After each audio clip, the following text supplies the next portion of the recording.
So Community Nights was founded really out of the 2008 financial crisis. During that time, public school budgets were cut so very deeply that lots of programming was significantly impacted. And on top of that, our nonprofit community not only lost a lot of donations because grants and so many individuals who traditionally would donate to those causes found themselves unable to, but a lot of those people who normally donated suddenly relied on these nonprofits for the services they provide. Nonprofits found themselves in a position where their income not only was decreased, but the need for their services was exponentially increased. So it's just a very horrible place to find yourself in. And right now with COVID, these organizations were just starting to recover from 2008, and now we find ourselves in a much deeper crisis. One of the programs here at Community Nights is our gift program. Through that program, we bring in volunteers from all over the community who come and help support our bingo fundraiser that we hold every week. With those funds that we raise at our bingo fundraiser, we're able to provide grants for many nonprofits and public school groups who so desperately need the funds. So to date, we've been able to award over $1.5 million in gift grants to our nonprofit and public school community. But with the challenges that we're facing today with COVID-19, the need is going to be even greater as we work to recover from the challenges we're facing today. So we really need help in both volunteerism and support for the organization to assist in the recovery from our COVID crisis. To have a bingo night run effectively, we really need about 25 volunteers each and every bingo session. And we're looking for amazing volunteers to come out and sign up on our website to train for positions where they can volunteer on a regular basis, be it once a month, twice a month, or if you have so much fun like we do, come out even more regularly. So one of the things that Teresa and I love about our bingo community is that it really is a family. Our players are so diverse, and it is really a cross-section of the Peninsula community. Prior to COVID, we will have players come in and do potluck dinners for their friend group at their table. They always invite volunteers to join in. And they're here every single week supporting us, which means a lot to us. They know how much the funds that are raised help our community. So they're here for us and for all the great nonprofits and public school groups that we support. And they get to know our volunteers and truly care about them, so it makes it a big family. And even though we're looking at COVID right now, we have socially distanced seating right now. We have a cap on how many players can come in. Everybody is wearing masks, and there's lots of safety protocols that have been put in place to keep our players safe and to keep our volunteers safe, because we want to make sure we take care of this amazing family that has been built over the last 8 years. Our bingo is a non-smoking facility, which is wonderful. We are a family-friendly, 14 and up can come and play. Families come together and play all the time, and they have so much fun because bingo is a lot of fun.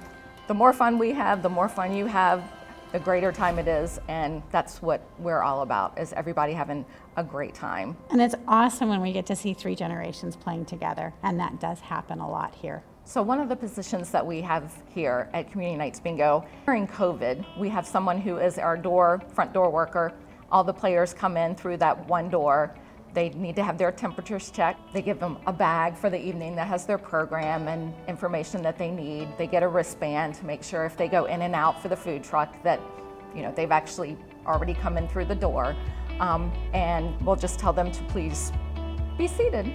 All of our volunteers, we make sure they get a good meal with one of our food trucks. So we have different food trucks come out every night to bingo night, and that enables our players to get safe food where they're not having to wait in a line inside, but that they can order their food and run outside, and it's a safer way to serve them hot food. And the other great thing about the food trucks is they're small local businesses, and you get to change up what food you get every single week, so you get a wide variety of amazing food. And our volunteers, we take care of them so they get a good meal from the food truck every time they volunteer as well. After players come in, we have a wide variety of what we call management positions, and these require a little bit of a bigger commitment because you need to come in and shadow and train to learn them, but they're a lot of fun. One of our positions over on the instant side of the house, instants are like lottery scratchers, and we sell an awful lot of them. So we need somebody who, when an instant seller comes in, they basically put their money in a bag with a tag that attaches it to them. And we need somebody to count that money and log it into the computer, and that is our instant cash controller. So they basically spend their night counting money as it comes in, and they're logging it into a sheet.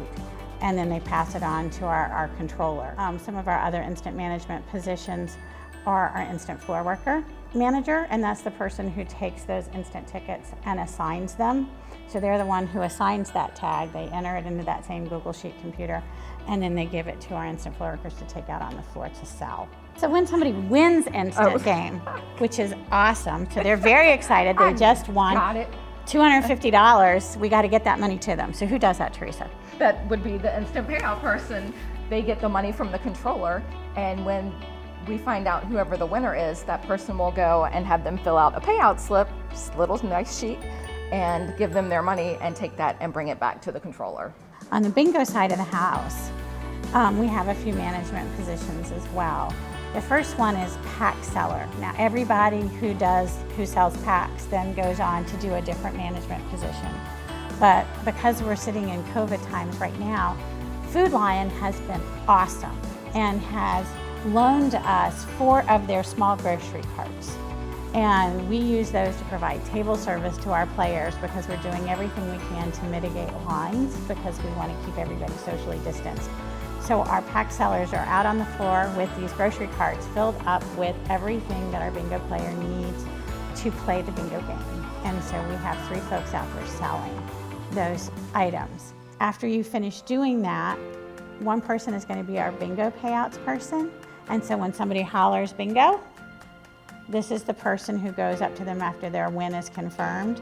And just like the instance payout person, they have them fill out a little pink form, and then they pay them their money. Payout people are very popular. Yes, the players love you. Another position that we have is our assistant bingo manager. They're responsible for taking all of the money that our bingo people on the floor, when they're selling, they take that money and count it, enter it into an Excel spreadsheet. They take their packs that they did not sell, they'll enter how many are left into an Excel spreadsheet. So basically, if you like counting money and paper and data entry, it's a great job for you. They also are in charge of counting out how much money the payout person needs. So that's really an organized person who just really enjoys that data entry stuff. And they get to run out on the floor a little bit, but it's primarily an office position. And one of our pack sellers also becomes their assistant to help them with all of the counting and everything that's involved in that position. We also have a bingo specialist person that has extra of all the paper that the pack sellers sell. It's smaller versions if they want to get extra stuff. Right. So sometimes the players will want one extra strip of something that, we have a $4,500 jackpot, and they're like, ooh, I need more than what's in the pack. So they'll go to the specialist person. And they're also going around with a little cart selling that paper and our wonderful daubers that you'll need to play with. And they sell tape and other things. And I think really that's outside of our instant floor workers, which is where we have the highest number of. And our instant floor workers go around with those scratchers, and they sell those out on the floor. And that's, if you want to get your steps in and get some exercise, it's an awful lot of walking, but it's a lot of fun. It's a place where you want to show your big personality. I used to sing in my high school show choir, and so I always turn it into a thing where I make up a song about whatever ticket I'm selling, but everybody has different ways of doing it, and the biggest thing is to be yourself and have fun with it. The players get to know you, and it's really just a good time. The more fun you have, the more fun the players have, and it just makes the night better. It's absolutely critical, especially for those management positions that we were talking about, the payout people, the cash control positions, the pack seller positions. It takes time to learn those positions, so there's an investment in training. So we really do need those volunteers to commit to volunteering once a month or twice a month, so that we can have folks that have that training, because there's an investment in training to get folks in those positions up, and we can't hold a bingo game if we don't have those positions filled. And even with our floor workers, when we have to spend that extra investment in training, We need to have experienced floor workers out there so they can support our new volunteers. It's like anything else. Most of it's pretty easy to do, but you need to have that comfort level of having done it, because there are little nuancey things, and that's what makes everything run smoothly. This is our primary fundraiser, and this is what funds those grants. And we put out every single week, we have somebody come out to the game to share with all of our community at Bingo what impact the funds that we raise here has on the broader community. And it's enormous. But if we can't stand up our second game, we can't have the impact that's needed right now to make the difference in supporting these organizations that have lost so many donations because folks who used to give to them are right now needing their services instead. So many people have just been impacted so deeply. This is a way that if you don't have money to donate, you can come and donate your time, and we can turn that time into money. And that's the impact we were able to have right after 2008, when folks had time but they didn't have money to give. This is a way you can turn your time into resources for nonprofits and schools. And that's a very unique way that you can give back. And when we first started, that's what we told people. You know, people felt helpless. People felt like they couldn't do anything. They felt powerless. They had lost their jobs. They had, lost in the stock market crash. They had lost their savings. And they felt utterly powerless to have an impact on making a positive change. And we told, this is a way that you can do something that will have a positive impact on bringing us back to where we were and beyond that. And that's what people need. You're never powerless. You can always do something. And this is something you can do. You can come and you can be a part of this. And we can take that time that you're doing and turn it into resources, and then we can turn those resources over to the nonprofits and the public schools. So here at Community Nights, we need all types of volunteers. We have something for everyone. So if bingo is not your thing, we have office positions. We have people that go out and network with different organizations to find out about us. So we can use your skills. Please come and help us. Well, and the honest to God truth is, if we can't find a home for your skill set here within Community Nights, we're networked with all of these other nonprofits. We can find a way for you to engage in the community, and if it's not here directly with Community Nights, we can connect you with another nonprofit. That is where your passion lies and where your skill set lies. But the biggest message we have is engage. Engage in your community, make your community better, and we can help you find that place. Obviously, we'd love to have you volunteering here with us, but we want to find that match for you. That's how you make your community great, is everybody's engaged in making it better. You want to make your actions matter, make it matter. And you can see behind us, we're all about, making an investment in your community. Money or time. Money or time, both matter significantly. You want to make it collaborative. We want everybody working together, hand in hand. And I think we've never seen it more importantly than we've seen it this year, make it inclusive.